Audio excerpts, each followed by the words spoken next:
là. Alors, je positionne correctement mon trépied. Bonjour tout le monde. Bonjour tout le monde. Bonjour, bonjour.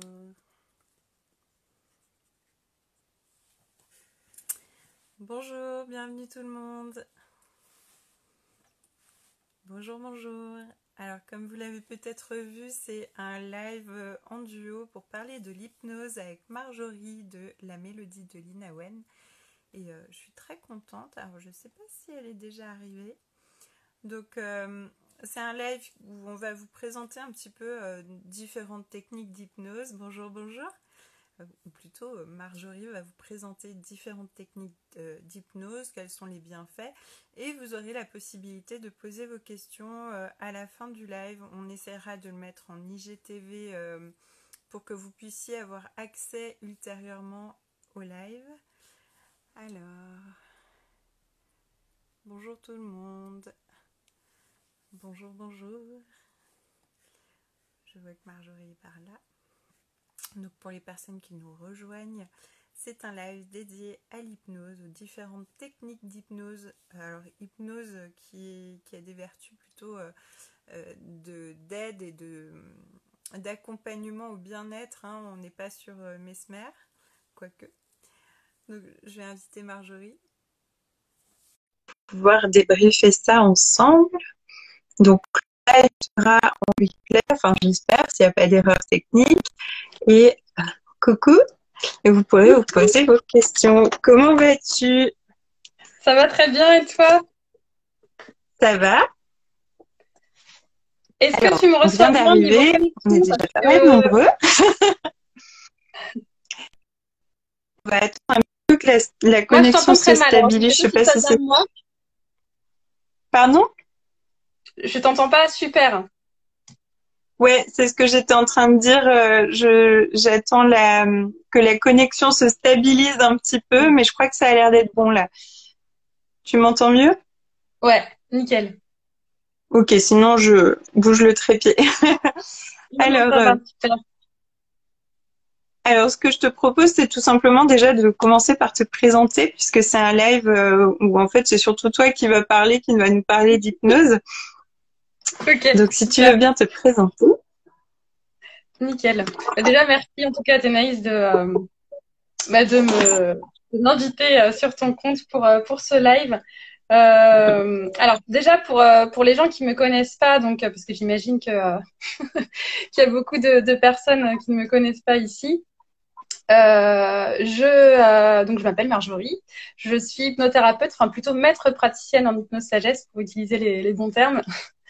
Euh, et donc en fait, pour décrire un peu mon parcours, moi j'ai commencé en tant qu'assistante assistante bilingue. Enfin c'était un BTS assistant assistana trilingue pour être précis. Donc en fait, dans ce BTS, il y avait 2 stages prévus à l'étranger. Donc j'ai fait les 2 stages en Espagne et je suis tombée amoureuse de l'Espagne. Donc j'y ai vécu pendant 10 ans. Donc j'ai travaillé là-bas en tant qu'assistante de direction, assistante bilingue. Après, je suis aussi passée par d'autres domaines, en fait, d'autres secteurs, toujours en entreprise, dans le commerce, dans le recouvrement. Et je me suis rendu compte, en fait, dans le recouvrement, que bah, dans les entreprises, moi, j'aimais beaucoup tout ce qui était la communication, en fait, communiquer avec les gens, mais j'avais peut-être pas conscience à l'époque, et même confiance aussi, je dirais, en moi pour savoir que bah, c'était peut-être plutôt dans la communication que je devais me diriger. Donc, j'ai continué, en fait, en tant qu'assistante dans diverses entreprises, et en parallèle, j'ai repris mes études de psychologie. Donc ça m'a pris évidemment du temps. J'ai commencé aussi au fil du temps à m'intéresser au développement personnel, à la spiritualité. J'avais pas non plus conscience vraiment à l'époque de ma médiumnité. J'avais pas non plus, je me sentais pas non plus légitime à en parler. Donc tout ça, ça s'est fait en fait après. À mon retour en France, parce qu'en fait, au bout de 10 ans, je me suis dit, je ne peux pas continuer comme ça, je me sentais pas du tout alignée, même si je me sentais très bien en Espagne, même si mon travail finalement me plaisait, ça me remplissait pas, comme on dit en espagnol, ça me ça vibrait pas vraiment en moi, quoi. Je sentais qu'il y avait autre chose à faire. Donc j'ai tout lâché pour revenir en France. Et à partir de là, en fait, j'ai commencé en fait à faire un travail sur moi qui était bien plus profond, puisqu'en fait en Espagne j'étais bien entourée. Même si j'avais pas ma famille, j'avais des amis en or en fait que je me suis fait là-bas. Et en revenant en France, j'étais toute seule en fait parce que j'ai choisi une ville qui n'était pas ma ville d'origine. Je suis revenue à Toulouse. Donc, j'avais pas non plus ma famille. Et je me suis retrouvée vraiment seule avec moi-même. Donc, c'était vraiment une démarche aussi, c'était un petit peu fait exprès pour me retrouver toute seule et pouvoir vraiment me retrouver face à moi-même et commencer à mieux me connaître, en fait. Donc, le travail a été beaucoup plus profond. Évidemment, j'ai commencé moi-même en fait à vouloir justement travailler sur moi. J'avais déjà commencé une thérapie, justement, c'est ça aussi qui m'a fait démarrer après en psychologie. Mais je sentais qu'il y avait un travail plus profond à faire, donc j'ai commencé en fait l'hypnose en fait à la pratiquer sur moi. Et je me suis dit waouh, ça peut vraiment changer des choses au niveau inconscient parce qu'il y avait des choses que je croyais qui étaient vraiment guéries pour moi au niveau conscient. Et en fait, quand j'ai commencé justement à pratiquer l'hypnose, je me suis dit, mais en fait, pas du tout, quoi. Au niveau inconscient, c'était encore là, ça restait là. Des choses qui n'étaient pas du tout guéries, que mon ego aussi croyait avoir bien rangé dans des cases. Et en fait, c'était encore là. Donc là, évidemment, ça a vraiment fait tilt et je me suis dit, c'est vraiment vers ça que je veux me diriger. Donc j'ai commencé en fait à me former à l'hypnose ericksonienne tout d'abord. Donc je vais après plus détailler chaque hypnose là, mais là c'est plus pour raconter en fait où j'en suis arrivée. Et donc après l'hypnose ericksonienne, j'ai continué en fait avec l'hypnose sagesse. Donc je me suis formée à ces deux types d'hypnose. Et donc aujourd'hui, voilà, j'ai fait un petit peu un mélange de ces hypnoses pour donner en fait pour pouvoir dans mes séances en fait vraiment amener quelque chose qui me ressemble et pas seulement en fait ce que j'ai appris en formation, mais aussi ce que moi j'ai pu apprendre en fait par l'expérience, quoi. Donc voilà, donc c'est comme ça que j'en suis arrivée à l'hypnose. Euh, Après, je donne pas que des séances d'hypnose, je donne aussi des soins énergétiques, des séances d'accompagnement parce que pour moi c'est hyper important en fait, au-delà de l'inconscient aussi, de pouvoir justement travailler sur le conscient. Il y a des personnes par exemple qui vont se retrouver à faire une séance avec moi, elles vont être comment dire en alignement avec mon énergie, elles vont se dire bon j'ai apprécié la séance, mais voilà moi j'aimerais bien parler en fait. Donc, il y a des personnes qui ont besoin aussi peut-être par exemple parce qu'elles ont eu un traumatisme, d'en parler, de verbaliser. Et avec une séance d'hypnose, elles vont pas pouvoir le faire. Donc après, chaque travail va être différent. Et avec une séance d'accompagnement, ça va permettre aussi de poser des mots et de pouvoir aller plus loin après dans la séance d'hypnose. Donc voilà. Après, au niveau parcours, voilà, j'en suis ici aujourd'hui, mais rien n'est figé en fait. Je suis assez curieuse, donc même si c'est l'hypnose la base, après je me suis dirigée vers d'autres choses aussi parce que par exemple les soins énergétiques, faut savoir que dans ma famille, tout ce qui était comment dire, ma médiumnité, j'en parlais pas beaucoup en fait, même si depuis toute petite, j'avais conscience qu'il y avait certaines choses qui étaient là. C'est pas quelque chose où je me suis dit ah bah ça y est, ça se développe. Même si à l'adolescence c'est revenu, ça a été quand même très fermé jusqu'à l'âge adulte. Donc les soins énergétiques c'est revenu aussi justement parce que dans ma famille j'ai pu commencer à en parler par exemple avec mon beau-père. Donc c'est là où je me suis rendu compte qu'il y avait aussi des choses que je pouvais faire avec ça. Et puis l'accompagnement c'est en fait venu aussi par rapport à mes études de psychologie. Donc voilà un peu, donc tout c'est un petit peu comme dans un puzzle, tout s'est enclenché en fait au fur et à mesure des expériences que j'ai vécues. Puis ça continue, hein, c'est toujours comme ça de toute façon. On est en chemin, hein.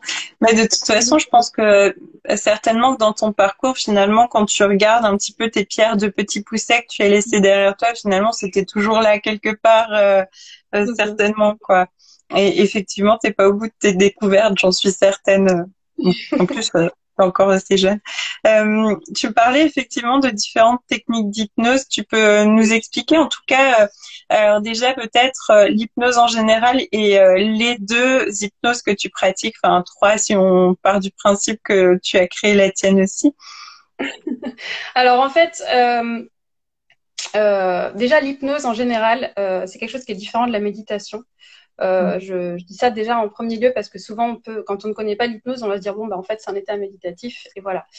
La méditation, ça va être un état dans lequel on va se retrouver dans un état modifié de conscience. Ça, c'est un petit peu le côté, je dirais, la même chose que pour l'hypnose. Par contre, dans un état de méditation, on va surtout être là pour essayer justement de chasser, entre guillemets, les pensées ou les laisser passer et pouvoir faire le vide.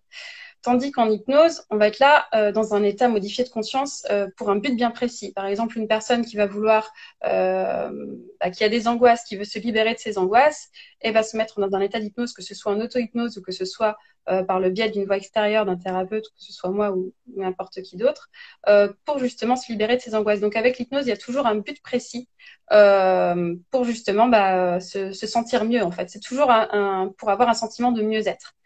Donc, en fait, l'hypnose, c'est un état général, n'importe quoi, un état naturel, dans lequel on se retrouve en fait tous dans notre quotidien. Quand par exemple on est en train de conduire, quand on est en train de lire un livre, on se retrouve en état d'hypnose. En fait, on est tous dans un état d'hypnose tous les jours, mais on s'en rend pas forcément compte.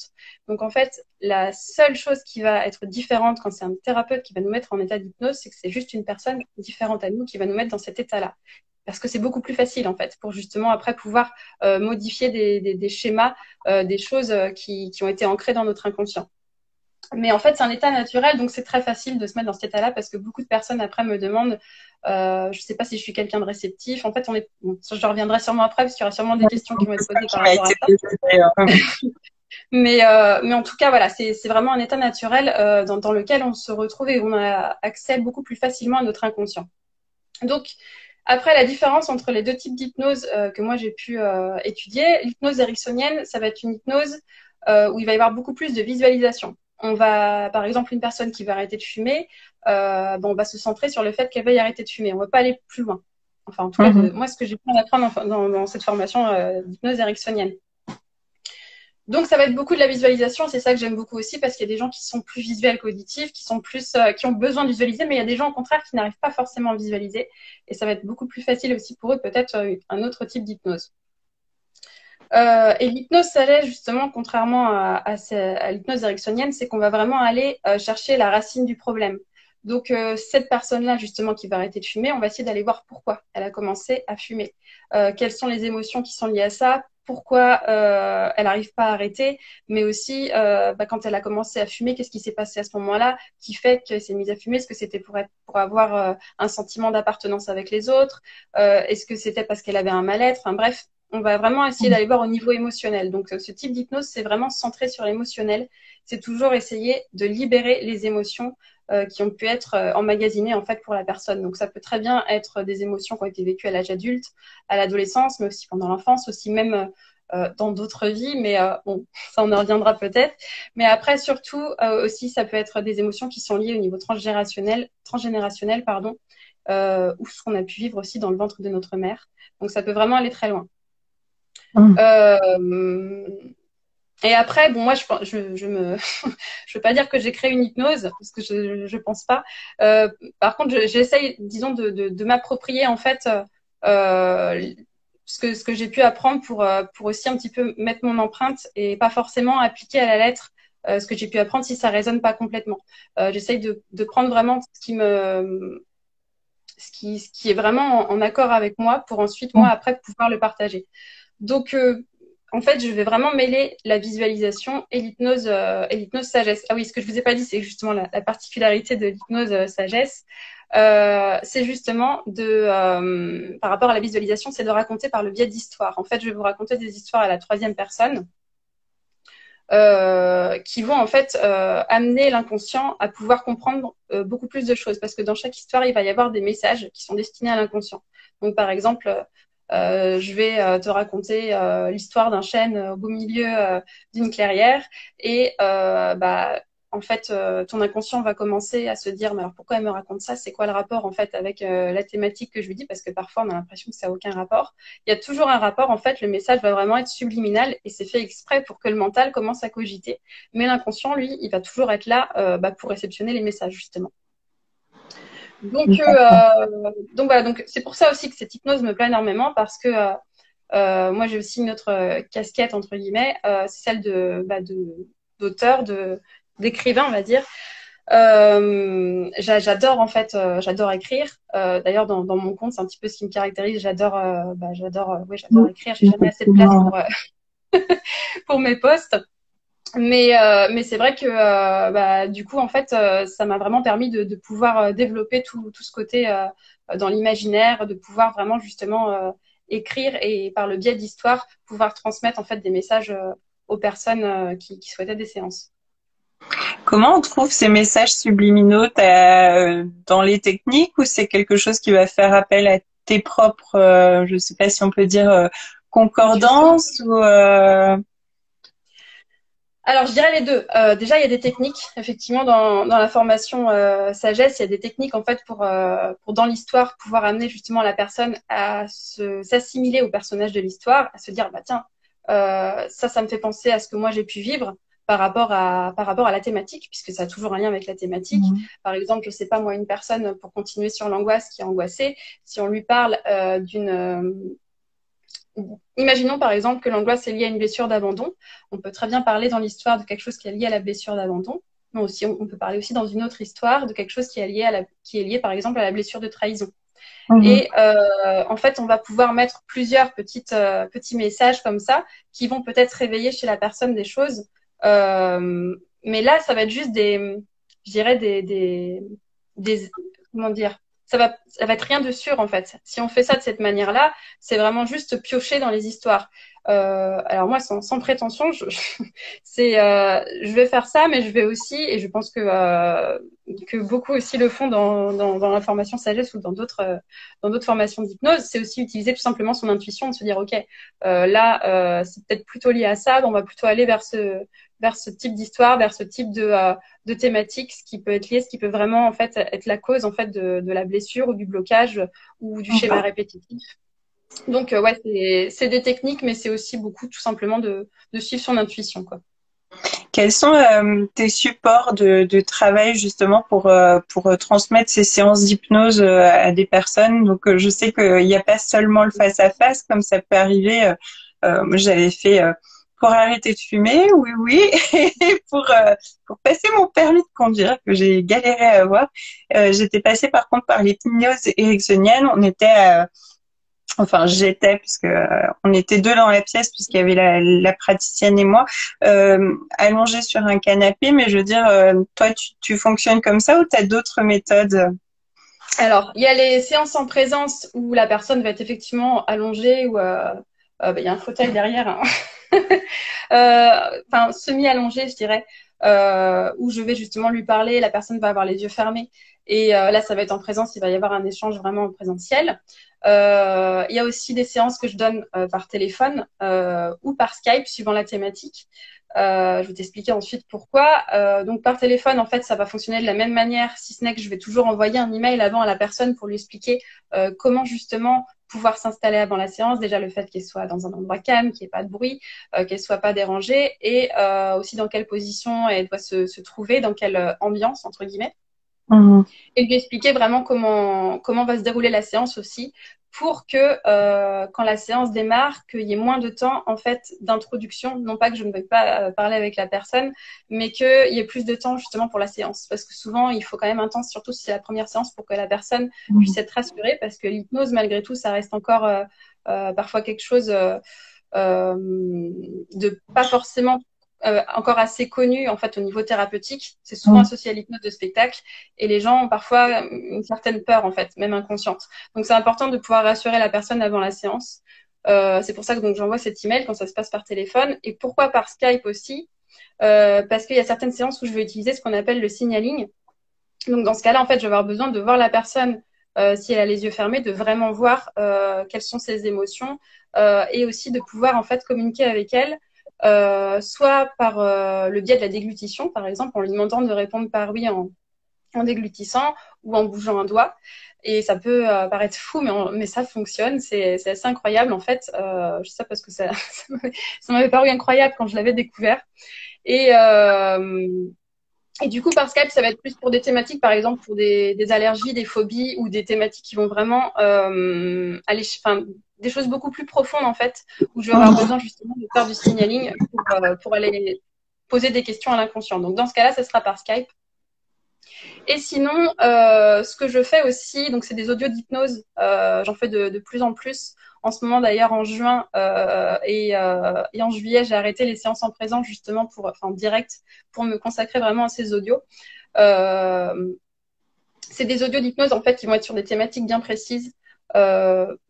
Que beaucoup de gens m'ont demandé en fait depuis que j'ai commencé en tout cas, sur la confiance, sur par exemple se libérer de relations toxiques, le fait de pouvoir parler en public, le fait enfin, il y a énormément de thématiques là, je ne veux pas toutes les énumérer, mais pourquoi j'ai fait ces audios-là? Parce que il y a beaucoup de personnes aussi qui aiment pouvoir réécouter les séances et qui aiment les écouter aussi avant de dormir. Donc c'est pas là que je vais être disponible pour une séance en direct.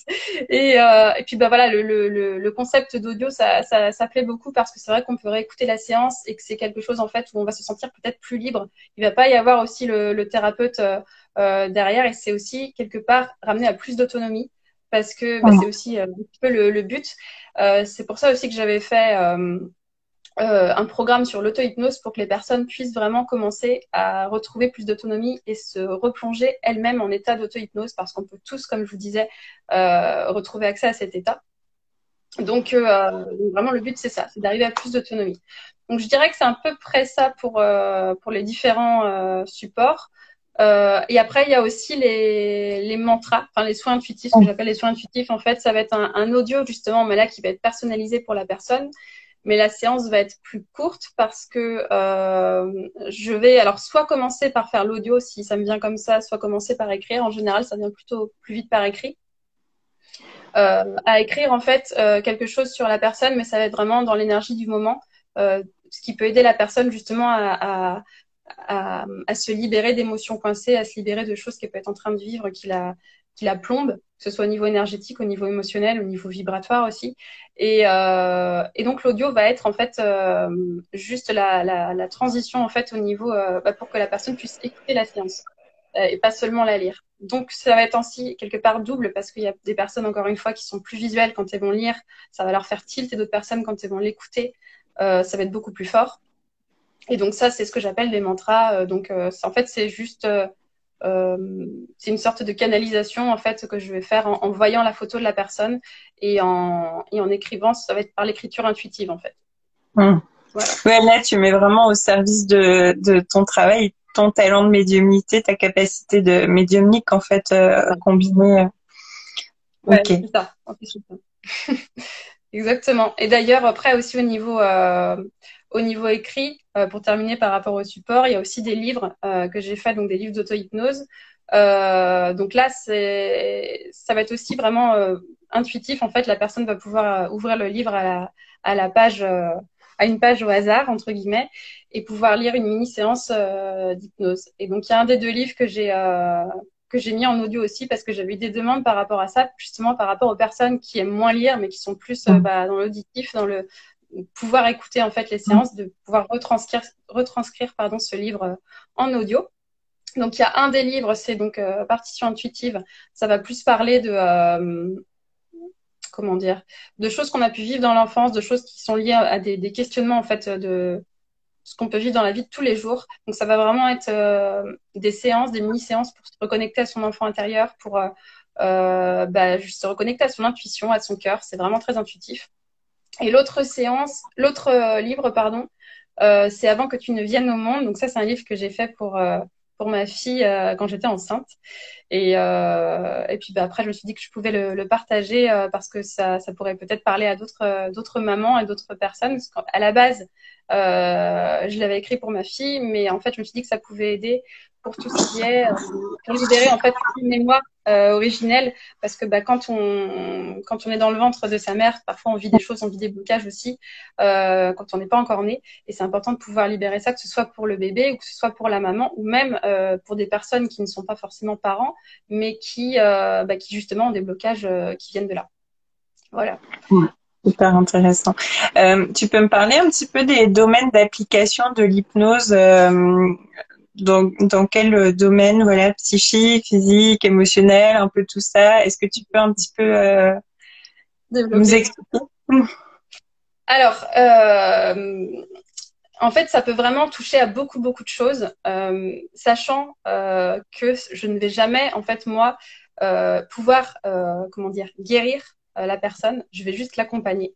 Et la personne, si elle veut un résultat, il faut déjà qu'elle soit motivée et il faut aussi qu'elle soit actrice en fait de son changement.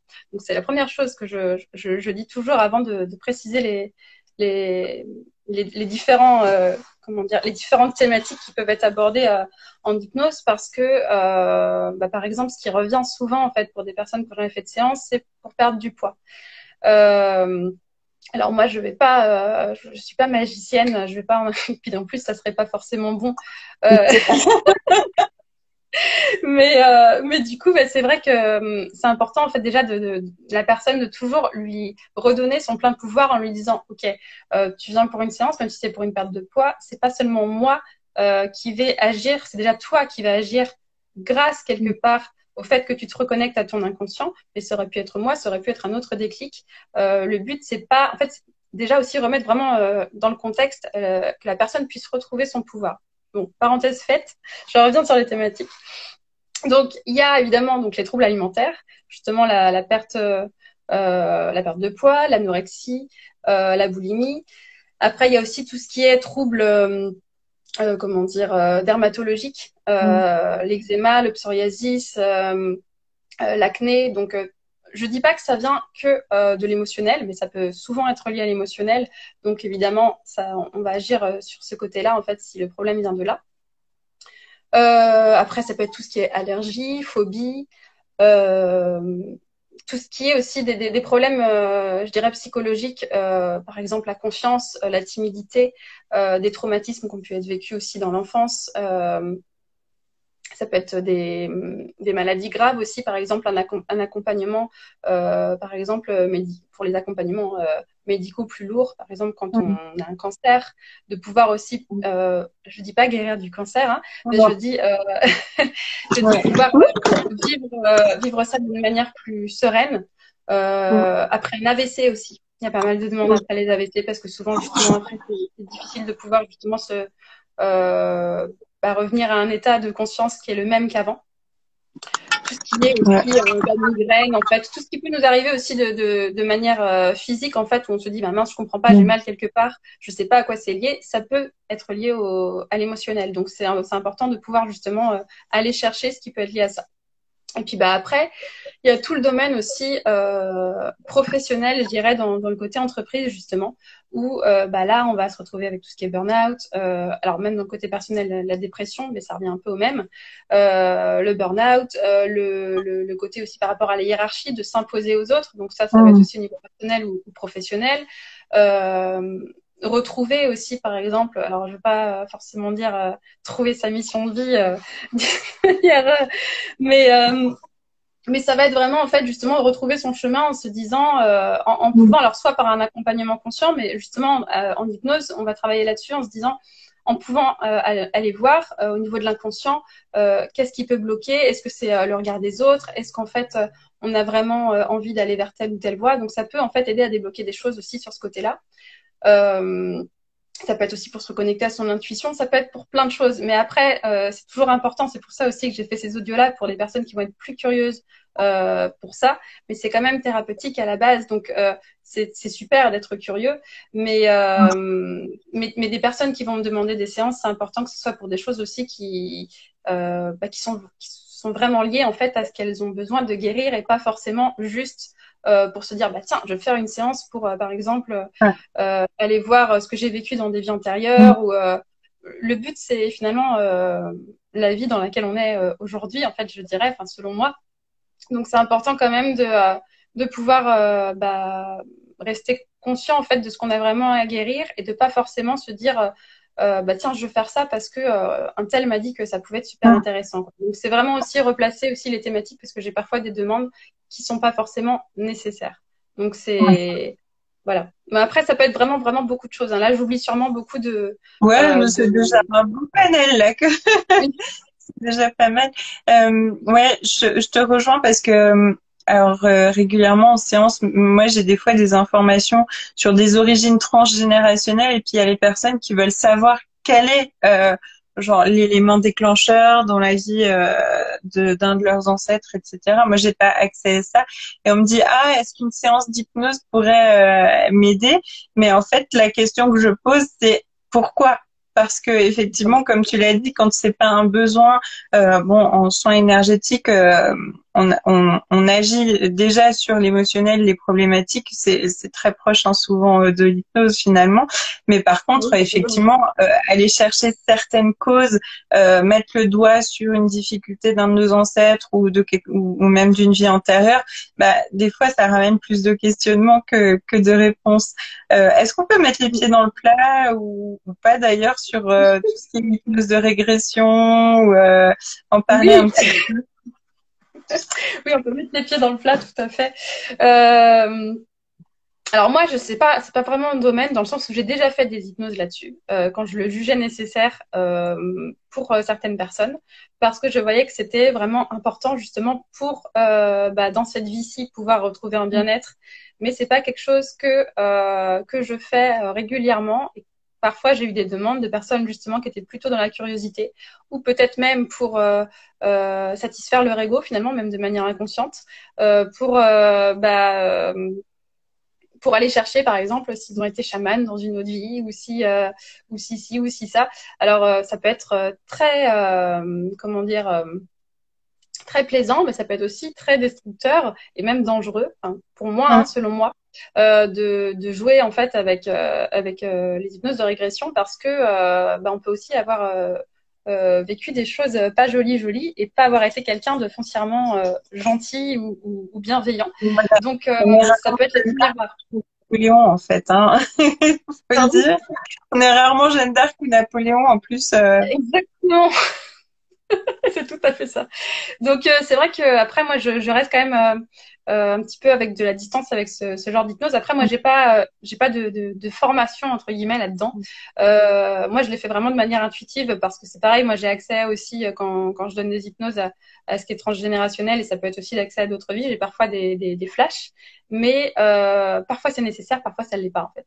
Ouais. Enfin de le dire, je veux dire. Donc, Mm. ou de le partager ou même de travailler dessus. Et je pense que oui, parfois, ça peut être l'ego qui rentre en compte et c'est vraiment important de dissocier ça du Mm. travail thérapeutique et de voir si c'est vraiment nécessaire de mettre ça en place. Moi, personnellement, je continue quand même de penser que malgré que parfois ça peut nous aider à guérir des choses, que ce soit au niveau transgénérationnel, au niveau karmique ou même cellulaire, c'est ici qu'on vit, c'est maintenant. Donc, c'est important aussi de rester bien présent et de pas toujours vouloir aller voir ce qui s'est passé Mm. à d'autres moments en fait, parce que là on est là, donc c'est Mm. important aussi de profiter de ce qu'il y a. Alors après, je dis pas que ça peut pas être bénéfique pour guérir certaines choses, hein. Je ne suis pas non plus contre, mais je, disons que je suis précautionneuse avec ça. Je partage entièrement ton avis parce que j'ai régulièrement des consultantes en fait. Alors c'est plutôt des consultantes et chez moi la majorité l'emporte, hein, Oui. qui ont vécu ce genre d'hypnose et finalement en fait c'était souvent soit une forme de fuite, renforcer le déni ou la victimisation, même si j'aime pas trop ce mot-là, c'est un peu ça quand même. Se dire mais c'est pas de ma faute, dans une vie antérieure j'ai compléter la phrase et ça c'est un petit peu dommage alors que aimons-nous vivants comme tu l'as justement dit, voilà, on est ici et maintenant et c'est vrai que s'intéresser au présent c'est souvent plus intéressant aussi. Euh, alors j'ai une question qui revient, alors j'ai deux questions qui reviennent souvent quand on parle d'hypnose, notamment quand je parle de mon expérience personnelle justement avec la cigarette et le permis de conduire. On me dit ouais mais l'hypnose, j'ai trop peur de perdre le contrôle parce que on voit les hypnoses de spectacle où les personnes font la poule, je sais pas quoi. Est-ce qu'on peut perdre le contrôle dans une séance d'hypnose? Alors, dans une séance d'hypnose de spectacle, peut-être, parce que ça va pas être justement le même type d'hypnose, ni le même but en fait, puisque le but ça va être que les gens regardent, qu'il y ait de plus en plus de gens qui sont en train de regarder. Donc, ça va pas être dans un but thérapeutique, mais normalement une hypnose thérapeutique, le but c'est pas de faire perdre le contrôle à la personne, mais justement qu'elle garde le contrôle pour pouvoir se connecter à son inconscient. On va être dans un état, ce qu'on appelle modifié de conscience. Donc la personne, elle va être comme dans, tu sais, un peu comme quand tu as fait une sieste et que tu te réveilles, que t'es pas trop bien réveillé. Enfin, tu le sais si tu as si t'as déjà fait de l'hypnose. Puis de toute façon, je pense que c'est similaire à bien d'autres états modifiés de conscience. Mais bref, c'est un état entre deux, mais c'est un état en fait où on est maître de nous-mêmes. On peut pas perdre le contrôle, sauf si le thérapeute justement n'agit pas en respectant le consultant en fait, je dirais. En tout cas, dans le type d'hypnose que moi je pratique. Euh, euh, dans une hypnose de régression, on peut plus vite partir plus profondément et c'est plus difficile peut-être de revenir. Après, comme je te l'ai dit, je suis pas non plus spécialiste dans l'hypnose de régression, donc je peux pas non plus me permettre de trop en parler en détail. Mais en tout cas, en fait, on peut pas perdre le contrôle. C'est comme en fait quand vous dormez, l'inconscient il est toujours là pour réceptionner les messages, que ce soit dans vos rêves ou que ce soit des choses, des flashs qui arrivent. Mais il est toujours réveillé en fait. Là, c'est la même chose en fait. Quand on va être en état d'hypnose, on a l'impression d'être parfois endormi. Il y a des personnes au contraire qui vont avoir l'impression d'être complètement là et se dire mais bon en fait je suis pas du tout partie parce qu'il y a toujours cette recherche de il faut que je parte, il faut que je sois dans un autre état.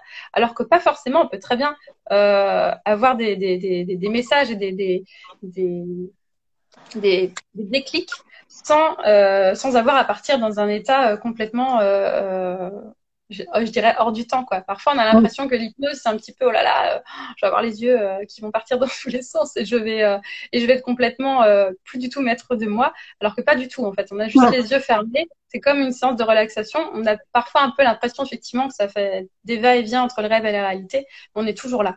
Et quand, en fait, la séance se termine, et que le thérapeute va vous dire d'ouvrir les yeux, ou vous-même, si vous êtes en état d'hypnose, vous dites ok, c'est terminé, pour ouvrir les yeux. Et si vous n'avez pas envie de jouer le jeu et que pendant la séance, vous dites non mais attendez, là j'ai envie d'écouter ce qu'elle me dit et que vous avez envie d'ouvrir les yeux à ce moment-là, vous pouvez très bien les ouvrir et ça fonctionnera aussi. Mais c'est juste que si vous ne les ouvrez pas, c'est que votre inconscient n'a pas envie de les ouvrir. Mais non, on ne perd pas le contrôle comme on peut le croire parfois. Non. Ouais. D'ailleurs, petite parenthèse, moi, à chaque fois que j'ai dû faire 4 séances en tout, je pense, et à chaque fois que je me réveillais, j'avais l'impression d'avoir rattrapé 1 an de sommeil, quoi. C'est un truc hallucinant. Par rapport à l'autre question, du coup, qui est presque le pendant inverse, est-ce que tout le monde peut partir en état d'hypnose, est réceptif à l'hypnose? J'ai ma maman, par exemple, qui est sûre que ça marchera pas sur elle. Alors, en fait, tout le monde, enfin, selon moi, tout le monde est réceptif à l'hypnose, mais on va pas tous réagir de la même façon. En fait, comme je le dis souvent, on est tous différents, donc on va tous réagir différemment. Il y a des personnes qui sont très cartésiennes déjà, ou qui ont un mental très fort, et déjà elles vont partir avec l'idée de non, ça va pas marcher pour moi. Donc tout de suite, elles vont rester dans un état de conscience beaucoup plus fort. Le mental va cogiter et quand on est, je dirais, quand on peut partir plus vite, le mental en général il cogite, mais au bout d'un moment c'est l'inconscient qui prend le dessus. Quand on a un mental qui est très fort, on a l'impression que le mental est tellement fort que l'inconscient ne peut pas prendre le dessus puisque pendant toute la séance le mental continue de cogiter. Mais ça ne veut pas dire que ça marche pas en fait. Il y a des personnes qui vont se rappeler de tout ce que je vais leur dire et qui vont dire à la fin de la séance, je me rappelle de tout, est-ce que ça a marché? Oui, ça peut très bien fonctionner, même si on se rappelle de tout ce qui a été dit. D'autres personnes qui vont se rappeler de rien, c'est comme si elles avaient dormi pendant la séance. Et au contraire, elles vont être frustrées parce qu'elles vont se dire, enfin certaines, se dire, mince, je me suis rappelé de rien, est-ce que ça va marcher quand même? Et d'autres, au contraire, qui vont se rappeler seulement de bribes d'histoire de ce que j'ai raconté. C'est pas parce que vous vous rappelez de tout ou de rien ou juste de quelques passages en fait de la séance que ça va mieux ou moins bien fonctionner en fait, parce que l'inconscient, comme je le disais, il est toujours là. Donc même si on a l'impression d'être complètement conscient, l'inconscient il capte des choses.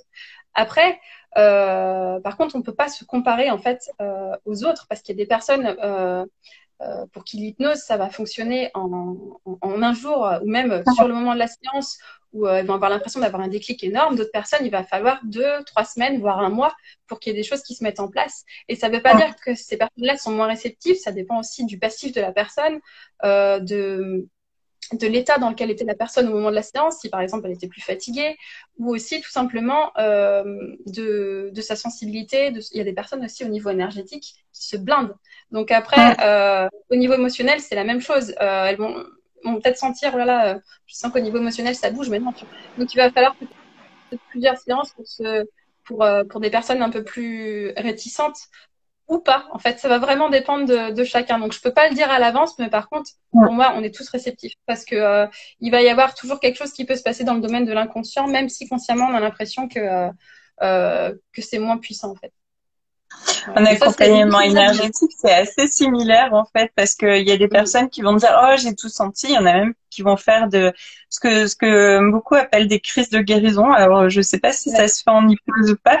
Et puis moi ce que j'ai remarqué c'est que les 3/4 du temps, la plupart vraiment sans faire une généralité, mais c'est une grosse généralité quand même, ça marche assez par vase communicant, c'est-à-dire qu'il va y avoir un tout petit déclic qui va entraîner un déclic, qui va entraîner un déclic, et en fait on va avoir le vrai résultat genre 6-8 semaines. Enfin chez moi j'ai observé plutôt 6-8 semaines. 6-8 semaines après, quand on revient en arrière, mais il s'est passé ça, et c'est vraiment c'est vraiment costaud. Et il y en a qui vont tout ressentir. Alors moi je parle beaucoup à distance puisque c'est 90% de mon travail à distance, mais il y en a qui vont tout ressentir sur le moment, puis il y en a qui vont rien ressentir du tout, et il y en a même qui vont penser que comme elles ont rien ressenti, ben ça n'a pas marché. Donc je pense qu'on est à peu près sur les mêmes effets. Les crises de guérison, elles se manifestent comment en hypnose? Alors ça peut être, je pense, un peu comme en soins énergétiques. Hein, ça peut être très fort avant aussi la séance. Quand la personne se prépare à la séance, qu'elle sent que la séance va démarrer, ça peut être de manière physique, par exemple, d'aller aux toilettes. Le côté aussi peut-être un petit peu des maux de ventre, ou au contraire l'impression d'être fatigué un petit peu avant la séance, ou au contraire plein d'énergie. Ça peut être aussi dans les deux sens. Et la crise de guérison après la séance, ça peut être une grosse fatigue qui peut arriver genre tout de suite après la séance, ou même qui peut se manifester, comme tu disais, par exemple une semaine après ou quelques jours après. Mais ça peut être aussi dans les rêves. En hypnose, c'est souvent... alors des fois, il peut y avoir des rêves très très forts. Alors c'est pas forcément, je dirais, des crises de guérison, parce que la crise de guérison, on l'assimile souvent au physique. Mais en tout cas, en hypnose, de ce que moi j'ai pu voir, en tout cas de ma propre expérience en tant que thérapeute, c'est vraiment le côté aussi dans les rêves où les personnes me racontaient après des rêves impressionnants, parce que ça avait fait des clics sur leur vie, sur des choses qui leur étaient arrivées, ou par exemple des mémoires qui remontaient. Donc ça peut être aussi sur ce côté-là. Mais après, ouais, ça peut être comme tu le disais, hein, ça peut être vraiment une semaine, un mois après, même 6 mois après. Hein. Des fois, il y a des personnes qui sont revenues en me disant waouh, ça a fait le cheminement, comme tu disais, petit à petit, un truc a ramené un autre, et puis finalement, en fait, le changement s'est fait progressif, et ça. Et après, attention, hein, je dis pas que ça venait que de ce que j'avais pu faire moi dans le travail. D'ailleurs, c'est pas moi qui ai fait le travail, encore une fois, j'ai juste accompagné. Mais c'est tout ce que la personne a mis en place dans sa vie qui a fait que ça a créé le changement, quoi. Alors, pour les crises de guérison, là, on me posait la question en dessous, en soins énergétiques. Alors, le côté désagréable, inconfortable, c'est-à-dire lourdeur, légèreté, chaud, froid, sel, un peu cacamou, ce genre de choses glamour, ça dure rarement plus de 24 heures. Mais par contre, les crises de guérison, on va dire un peu émotionnelles, relationnelles, là, ça peut durer un tout petit peu plus longtemps, où j'ai des personnes qui ont tellement gardé de frustration en elles que subitement elles deviennent des vrais petits diables à griller leur mari. Au contraire, elles deviennent super douces, genre là. Voilà. Pour ce genre de... Je sais pas si toi t'as le même genre de... Complètement. Alors, par exemple, par rapport à la colère, justement, des personnes qui ont gardé beaucoup de colère, au niveau du couple, ça peut sortir d'un coup, parce que justement, il y a trop de choses qu'on a gardées. Mais ça peut être aussi d'autres frustrations. Ça peut être aussi par rapport à la tristesse. Quand on a gardé beaucoup de tristesse, on a l'impression d'un seul coup d'être toujours comme si en fait l'état émotionnel il commençait à baisser, à remonter, à baisser, on se sent bien, on se sent pas bien, et en fait c'est le temps que qu'on retrouve en fait un certain équilibre pour que les émotions puissent ressortir et qu'on puisse aussi se permettre de vraiment d'exprimer ces émotions au niveau émotionnel, ça peut être ça. Mais ça peut aussi agir au niveau énergétique, hein. Donc c'est effectivement ça peut durer 3-4 jours. Il y a des personnes chez qui ça va être plus long, hein, ça peut durer une semaine, mais c'est rare. En général, c'est 2-3 jours quand c'était quelque chose de lourd. C'est ça. Et les variations, en fait, elles sont aussi liées à la fameuse synergie du taux vibratoire entre les différents plans, on va dire ça, où il y a un plan qui est beaucoup monté alors que l'autre avait un rythme de croisière. Enfin, énergétiquement, c'est super intéressant. Je pense qu'on a fait à peu près le tour. Est-ce que tu as d'autres choses que tu avais envie d'évoquer par rapport à l'hypnose avant qu'on passe aux questions? Oui, j'en ai pas parlé en fait tout à l'heure. Aussi pour info, je donne aussi des séances pour. Ah oui, tu peux carrément les mettre sur l'écran, c'est génial ça. Je savais pas. Je donne aussi des séances pour enfants, c'est-à-dire que alors peut-être que c'est dans les questions, je sais pas. Oui, justement, en fait, c'est pas la bonne que je voulais. On m'avait demandé comment l'adapter aux enfants, ou est-ce que c'est adapté aux enfants? Alors, j'ai aussi des audios pour enfants. Donc, il y a des audios d'hypnose pour enfants par exemple, pour libérer les émotions, pour se libérer des angoisses aussi, souvent avant de dormir. Donc, j'ai des séances aussi sur YouTube qui sont gratuites d'ailleurs, que ce soit pour les adultes ou pour les enfants, si vous voulez d'ailleurs découvrir ce type d'hypnose. Et après, donc j'ai des audios pour enfants, ça va plutôt être les contes thérapeutiques, ce que j'appelle des contes thérapeutiques, où ça va être des mini-séances où je vais raconter une histoire à l'enfant, et dans l'histoire, il y a aussi des messages qui sont destinés à son inconscient. Donc ça va être pour le côté, je dirais, audio, où l'enfant va pouvoir écouter la séance quand il en a envie. À partir de quel âge je me permets de te couper? Oui, bien sûr. Je dirais, enfin, au niveau, si l'enfant veut l'écouter de manière consciente, je dirais plutôt 3 ans. Mais après, à 2 ans, même si l'enfant est en train de jouer en même temps, son inconscient va quand même pouvoir capter des choses, surtout qu'il commence déjà à bien comprendre et parler. Donc à 2 ans, c'est déjà, je dirais, possible d'écouter ces audios-là. Mais après, il y a déjà des bébés des fois qui ont écouté par exemple des séances sur l'eczéma et ça a marché pour eux parce que c'était leur inconscient qui l'écoutait, et aussi peut-être parce que la maman à côté avait déjà de l'eczéma et que ça résonnait sur elle, parce que souvent les enfants aussi c'est des vraies éponges, donc ça peut aussi venir des parents. Donc ça peut aussi, je dirais, être écouté par des plus jeunes, mais en général, je dirais vers 2-3 ans que ça démarre. Et donc ça va être ce qui est côté audio. Vas-y. Non, ça a eu un décalage, vas-y, dis-moi. Non, je disais ça c'est plutôt pour le côté audio, mais après en séance en direct, je donne aussi des séances pour les enfants, donc par téléphone.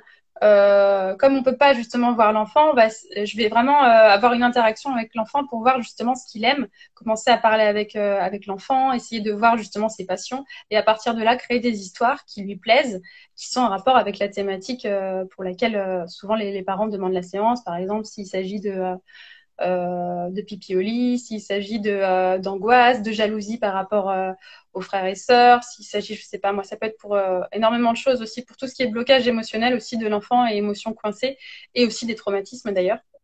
Donc ça va vraiment être une interaction par téléphone où en général l'enfant est super, il collabore super bien parce que dès qu'on part dans l'imaginaire, l'enfant, ça y est, il est parti quoi. Ouais. Oui, par rapport aux enfants, ce que je voulais dire, c'est au niveau énergétique. Hein, moi, je vais à chaque fois rebondir un peu parce que j'aime bien les parallèles. En fait, les tout petits sont encore reliés à la plupart des chakras, enfin des centres énergétiques. J'aime pas trop le mot chakra, mais bon, c'est rentré dans le langage commun. Des centres énergétiques des parents. Donc, il y a beaucoup de choses effectivement où quand on va faire le soin sur les parents ou même sur les enfants, en fait, ça peut fonctionner parce que les mémoires, enfin les plans, les noyaux énergétiques sont connectés et sont même fusionnés. Et après tous les 7 ans, ça, à peu près, hein, on n'est pas à 7 ans et une minute peuvent bouger. Donc on me demandait que l'hypnose peut fonctionner sur tout le monde, tu avais répondu.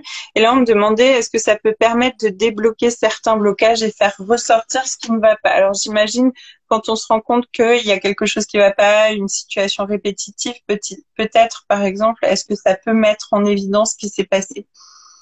Oui, tout à fait. Par exemple, des personnes qui viennent me voir en me disant, voilà, je suis tout le temps, je me retrouve tout le temps avec le même schéma dans un couple, avec par exemple une personne qui ne me correspond pas, une personne qui ne me respecte pas. J'ai beau, moi, vouloir me respecter, je me retrouve toujours avec un homme, par exemple, qui ne me convient pas. Il va y avoir toujours le même schéma qui se met en place. Et alors, soit ça peut être effectivement au niveau émotionnel, la personne n'a pas guéri de certaines choses et elle refait elle répète en fait le même schéma. Soit ça peut être aussi après sur du transgénérationnel où là on va vraiment couper des liens, que ce soit des liens karmiques, des liens aussi par rapport aussi, ça peut être cellulaire aussi.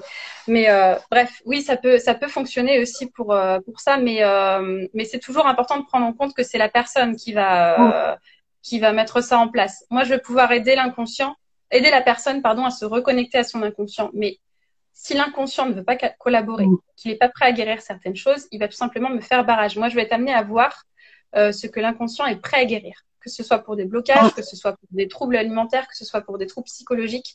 Je peux pas en fait me permettre de dire l'inconscient pour faire tu m'ouvres la porte parce que là moi je veux voir ce qui se passe à l'intérieur. C'est vraiment la personne qui doit être prête à pouvoir guérir certaines choses, quoi.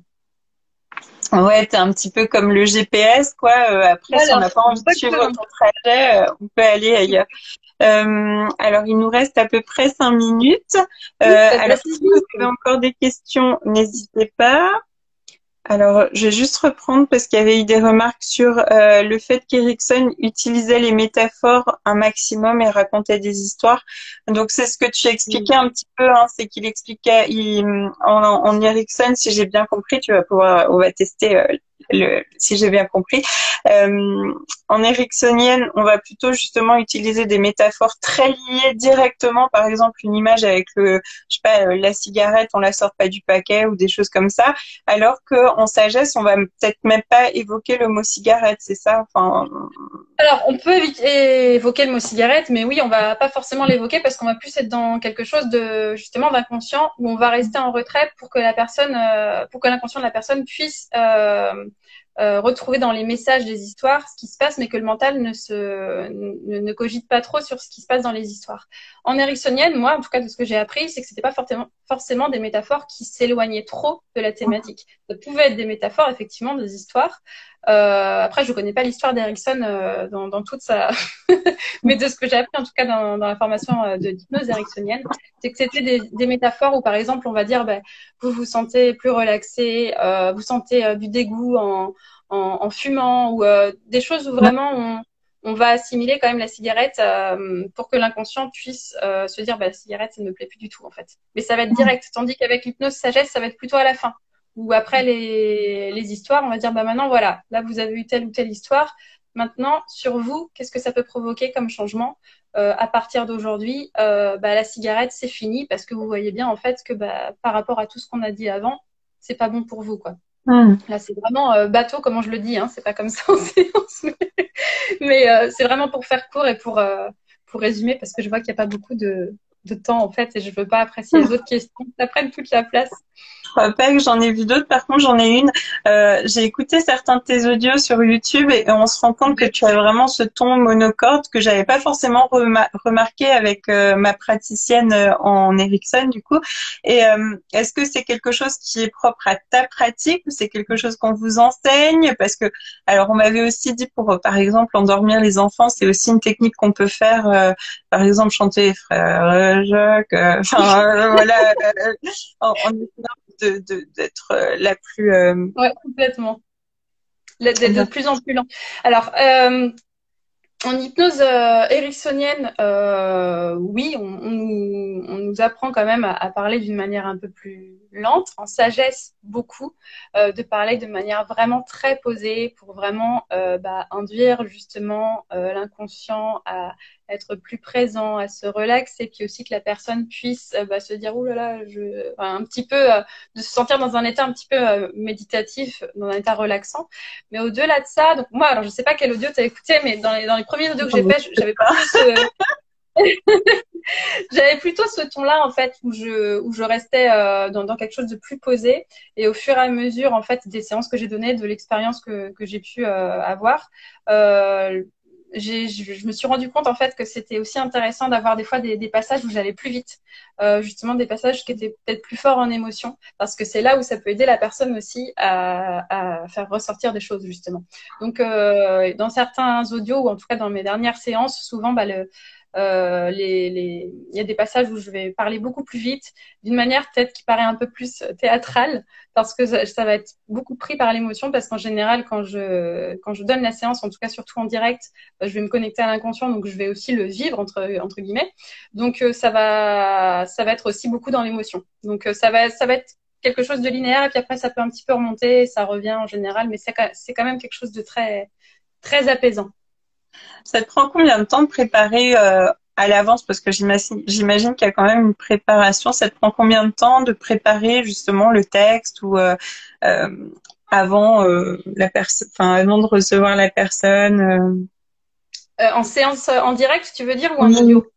en direct. Alors en direct, maintenant, ça me prend plus tant de temps que ça. Ce que je fais en général, c'est que je me connecte à la personne et les textes, je ne les prépare pas, pour ainsi dire. Il y a peut-être des textes parfois que je peux réutiliser Mm. parce que c'est des textes qui vont servir pour des thématiques en particulier. Mais après, ça va être plutôt au niveau intuitif où je vais me dire, bah tiens, c'est telle personne et puis bah là j'ai un flash et du coup bah l'histoire vient comme ça. Au début, j'utilisais beaucoup les textes de Camille, donc de ma formatrice, parce que bah, je manquais encore de confiance, donc j'avais besoin aussi d'un modèle. Et au fur et à mesure, je me suis dit non, mais il faut vraiment que je m'approprie le truc, parce que je sentais que je pouvais très bien aussi faire mes propres textes. Donc après, j'ai commencé à écrire mes textes avant les séances, et ça m'a donné aussi ça m'a donné l'envie, pardon, de créer des audios aussi. Mais aujourd'hui, non, ce que je fais plutôt, c'est me préparer, en fait, je dirais en conscience pour vraiment être connectée à la personne. Mais je vais pas forcément préparer au niveau écrit ce que je vais dire, en fait. Ça va être vraiment sur le moment. Ok. Est-ce qu'il y a des situations pour lesquelles tu déconseillerais l'hypnose? Ou c'est pas préconisé, on va dire? Euh,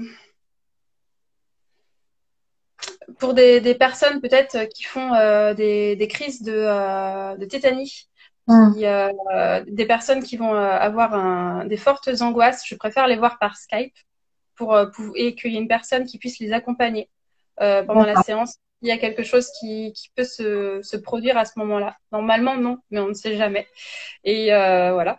Mais après, non, je vois pas là forcément de, de, de thématiques où je pourrais dire que l'hypnose peut être dangereuse, toujours dans un accompagnement thérapeutique, hein, bien sûr. Oui, oui, oui, on Mais est d'accord. ouais, ça serait plus ouais, ce qui est après des domaines psychologiques lourds, des états psychologiques beaucoup plus lourds, par exemple, quand il y a la schizophrénie ou des états un petit peu comme ça, où là, ça va peut-être demander de voir la personne en présence.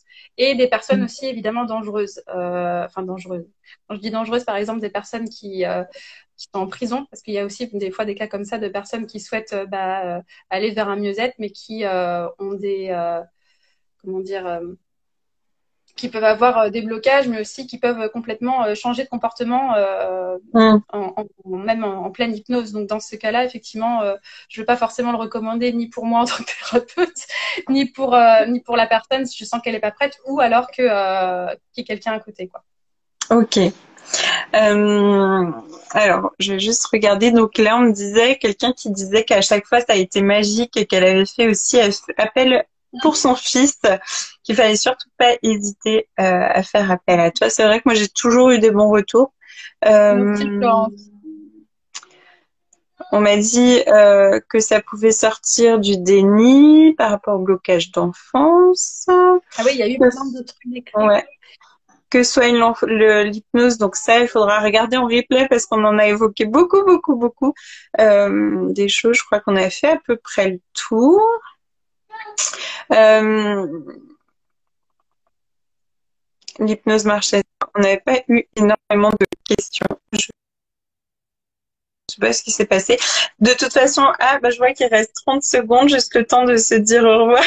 C'est pas Merci beaucoup en tout cas.